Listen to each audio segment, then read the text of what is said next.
जरा सोचो, एक आदमी दुनिया के सबसे खतरनाक बर्फीले पहाड़ पर 24 घंटे से लटक रहा है और उसकी धड़कनें अब बंद होने ही वाली हों। उसे बचाने आई रेस्क्यू टीम बस कुछ ही मीटर की दूरी पर है, लेकिन उसकी रस्सी पर पड़ी गांठ की वजह से वो बीच हवा में ही फंस गया था। कड़ाके की ठंड में उसके हाथ पांव जम चुके हैं। तो क्या वो यहाँ से जिंदा बचकर निकल पाएगा? चलो देखते हैं हमारी आज की कहानी में। कहानी की शुरुआत होती है साल 1936 के बर्लिन ओलंपिक्स में, जब सरकार ने दुनिया भर से जाने माने माउंटेन क्लाइंबर्स को बुलाया। उन्हें ईगर नाम के एक पहाड़ की चोटी तक पहुंचना था। जो कोई भी इस मिशन को पूरा कर दिखाएगा उसे ओलंपिक चैंपियन मान लिया जाएगा। कुछ ही समय में दुनिया भर से कई माउंटेन क्लाइंबर्स इस चुनौती को स्वीकार करके वहां पहुंच गए, जिनमें दो जर्मन भाई एंडी और टोनी भी थे। ये दोनों देखने में तो काफी जवान से लग रहे थे, पर एक छोटी उम्र के बावजूद उन्होंने बहुत ऊंची ऊंची चोटियों पर अपना परचम लहराया था। वो दोनों लगभग 700 किलोमीटर का रास्ता साइकिल पर तय करके मुकाबला शुरू होने से पहले ईगर पहाड़ के बेस पर आ पहुंचे।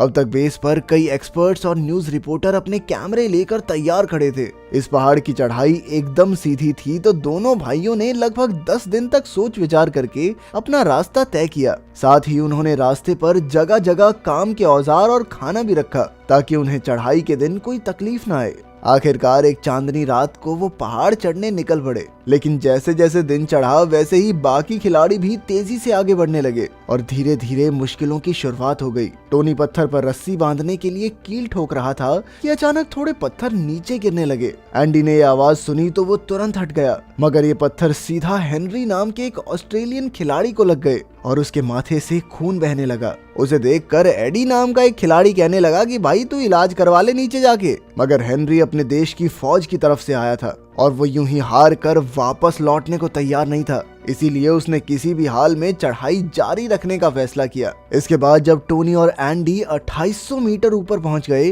तो उन्हें एहसास हुआ कि यहाँ से तो पहाड़ भाई एकदम सीधा है, इससे ऊपर जाना एकदम नामुमकिन लग रहा था। तब एंडी ने एक खतरनाक रास्ता निकाला, जिसके मुताबिक वो लटक कर पहाड़ की दूसरी साइड जाएंगे और वहां से चढ़ाई जारी रखेंगे। हालांकि इसे अंजाम देना बेहद खतरनाक था, क्योंकि उन्हें रस्सी से पेंडुलम की तरह लटकना होगा और अगर थोड़ी सी भी चूक हो गई तो मरना तय है। खुशकिस्मती से एंडी इस तकनीक में बिल्कुल माहिर था और कुछ ही देर में उसने दूसरी साइड पहुंचकर रस्सी जोड़ दी। फिर टोनी रस्सी पकड़कर दूसरी साइड आ गया और उन्होंने हेनरी और एडी को भी इस रस्सी का इस्तेमाल करने दिया। अब उन चारों ने ग्रुप बना लिया, लेकिन फिर दोनों भाइयों में रस्सी वापस खींचने पर बहस छिड़ गई। टोनी ने कहा कि हो सकता है उन्हें वापस लौटना पड़े, इसीलिए उन्हें रस्सी यहीं छोड़ देनी चाहिए, मगर एंडी को पूरा विश्वास था कि वो चोटी तक पहुंच जाएंगे, इसीलिए उसने रस्सी खींचने को कहा। पर वो ये नहीं जानते थे कि ये गलती उन पर कितनी भारी पड़ने वाली है। खैर, रस्सी लेने के बाद वो चारों आगे बढ़े और रात को 8 बजे तक वो 3100 मीटर पर मौजूद बर्फ की दीवार तक पहुंच गए।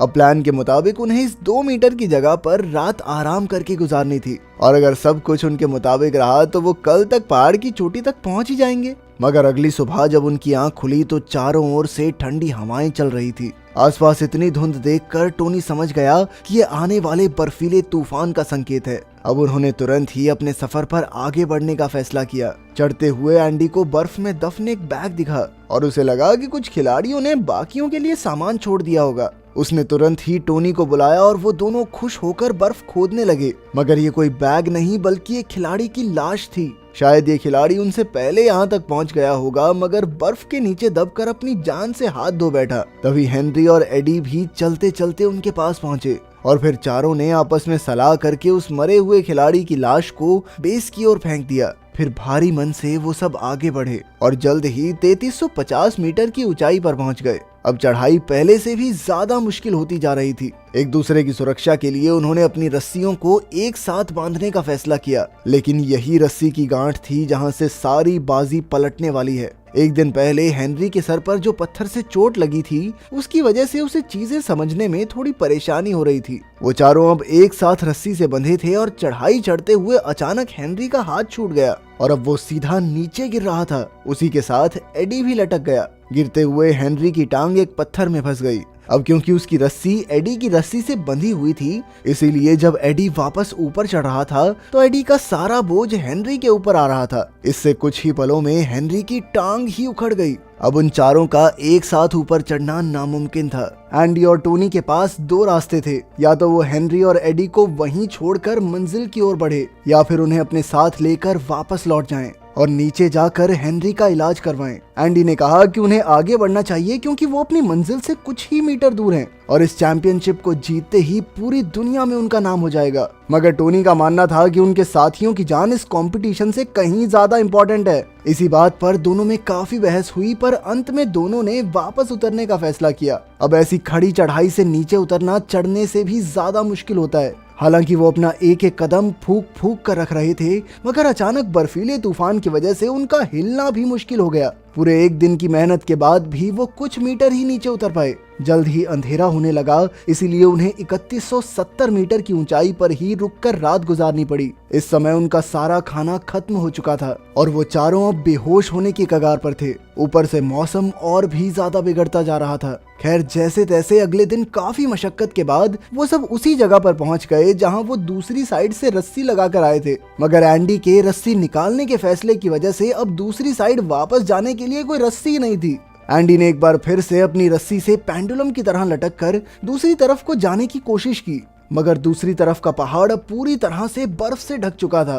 काफी सारी कोशिशों के बावजूद भी एंडी किसी पत्थर को पकड़ नहीं पाया और काफी ज्यादा थक गया। इस तरह जिस रास्ते से वो आए थे वहीं से वापस लौटना उन्हें नामुमकिन दिखाई दिया। इसलिए अब उनके पास यहीं से सीधा नीचे उतरने के अलावा और कोई चारा नहीं था। हड्डियां जमा देने वाली ठंड में उन्होंने सबसे पहले अपने जख्मी साथी को नीचे भेजने का फैसला किया, लेकिन इससे पहले कि हेनरी नीचे पहुंच पाता, अचानक ऊपर से बर्फ के बड़े बड़े टुकड़े उन पर गिर पड़े। अचानक आई इस मुसीबत की वजह से एंडी का हाथ छूट गया और वो नीचे गिरने लगा। एंडी के गिरने से एडी की रस्सी भी छूट गई और वो तेजी से गिरता हुआ एक बर्फीले पत्थर से टकरा गया और उसकी मौके पर ही मौत हो गई। जब एंडी को होश आया तो उसने देखा कि वो रस्सी से लटका हुआ था। हालांकि उसकी हालत बेहद खराब थी, पर उसके अंदर जीने के जज्बे ने उसे ऊपर चढ़ने को कहा। ऊपर चढ़ते हुए उसने देखा कि एडी मर चुका था, मगर यह शोक मनाने का समय नहीं था, इसीलिए वो चुपचाप आगे बढ़ता रहा। मगर कुछ ही पलों में एक और बड़ी मुसीबत उनके सामने आ गई। जिस जंजीर से उन्होंने अपनी रस्सी बांधी थी, उसकी पकड़ धीरे धीरे छूटती जा रही थी। टोनी के काफी कोशिश करने के बाद भी जब उसकी पकड़ मजबूत नहीं हुई तो एंडी समझ गया कि अब ये जंजीर 4 लोगों का बोझ नहीं झेल सकती। आखिरकार अपने भाई टोनी की जान बचाने के लिए एंडी ने अपनी रस्सी काट डाली। इससे वो भी हेनरी और एडी के साथ खाई में गिर गया। अब उन 4 लोगों की टीम में से सिर्फ टोनी ही जिंदा बचा था। वो अपने भाई की मौत पर फूट फूट कर रोया, पर अब अपनी जान की हिफाजत करना भी जरूरी था। इसीलिए उसने अपना स्लीपिंग बैग निकाल कर यहीं पर इंतजार करने का फैसला किया। पर बैग खोलने की हड़बड़ी में अचानक बैग उसके हाथ से फिसलकर सीधा खाई में गिर गया। अब टोनी का दिल बैठने लगा, क्योंकि बिना स्लीपिंग बैग के वो ज्यादा देर तक जिंदा नहीं रह सकता। मगर जल्द ही उसे एक रेस्क्यू टीम के आने की आवाज सुनाई दी। असल में बेस पर मौजूद रिपोर्टर्स को एहसास हो गया था कि पहाड़ पर खिलाड़ियों को काफी मुश्किलें आ रही हैं। इसीलिए उन्होंने मुसीबत में फंसे हुए खिलाड़ियों को निकालने के लिए रेस्क्यू टीम्स भेजी। जब रेस्क्यू टीम को टोनी की मदद की गुहार सुनाई दी तो उन्होंने तुरंत उसकी लोकेशन का पता लगाया, लेकिन बर्फीले तूफान ने कई कोशिशों के बाद भी उन्हें टोनी तक पहुंचने नहीं दिया। इसीलिए उन्हें ना चाहते हुए भी टोनी को अकेला छोड़कर वहां से लौटना पड़ा। उस रात टोनी गहरे दुख में डूब गया। उसने अकेले जैसे तैसे सिकुड़कर पहाड़ पर रात गुजारी। खैर, खुशकिस्मती से अगले दिन मौसम थोड़ा ठीक हो गया और रेस्क्यू टीम एक बार फिर से उसे बचाने निकल पड़ी। जब उन्होंने देखा कि पूरी रात बर्फीली हवाओं और कड़ाके की ठंड में लटके रहने के बाद भी टोनी जिंदा था, तो उन सबके होश ही उड़ गए। अब उन्होंने रेस्क्यू प्लान बनाया, मगर इसके लिए टोनी को रस्सी से नीचे आकर उन तक पहुंचना होगा। पर मुश्किल ये थी कि टोनी की रस्सी इतनी लंबी नहीं थी। इसीलिए रेस्क्यू टीम ने उसे अपने पेट पर बंधी रस्सी को खोलकर उसके 4 हिस्से करके उनसे एक लंबी रस्सी बनाने को कहा, जिसके सहारे वो रेस्क्यू टीम तक पहुंच सके। पहाड़ चढ़ने वाले लोग अक्सर इस तकनीक का इस्तेमाल करते हैं, पर बेचारे टोनी के शरीर की ताकत लगभग खत्म हो चुकी थी। खैर, जैसे तैसे उसने ये काम भी किया और रस्सी नीचे लटका दी। मगर फिर एक नई मुसीबत उनके सामने आ गई। रेस्क्यू टीम ने देखा कि रस्सी तो अब भी छोटी पड़ रही थी। इस रेस्क्यू टीम पे गुस्सा आ रहा मुझे, अब खुद कुछ कर नहीं रही है। इससे पहले वो रस्सी को पकड़ने की कोशिश करते टोनी ने ऊपर से नीचे उतरना शुरू भी कर दिया था, वो धीरे धीरे नीचे आ रहा था और जब वो रेस्क्यू टीम से कुछ ही मीटर की दूरी पर था तो उसका लोहे का हुक रस्सी की गांठ में अटक गया। अब टोनी के पास यही चारा था कि वो गांठ खोलकर नीचे गिर जाए और रेस्क्यू टीम उसे पकड़ ले, मगर इस समय टोनी के शरीर में जरा भी ताकत नहीं बची थी। इस भयानक मौसम में लगातार खतरनाक मुश्किलों का सामना करते हुए उसने कमाल का हौसला दिखाया, पर इस बार उसके शरीर में अपना हाथ तक उठाने की ताकत नहीं थी। अचानक उसने रेस्क्यू टीम के साथ आई अपनी गर्लफ्रेंड को देखा और फिर अपनी आंखों से बर्फीले पहाड़ों के शांत और सुंदर मंजर को देखते हुए बेचारे टोनी ने अपनी आखिरी सांसें ली। इस तरह टोनी की मौत ईगर पहाड़ के इतिहास की सबसे दर्दनाक कहानियों में शामिल हो गई। अगर वीडियो पसंद आई तो लाइक कर देना, चैनल को सब्सक्राइब कर देना। मिलते हैं अगली वीडियो में।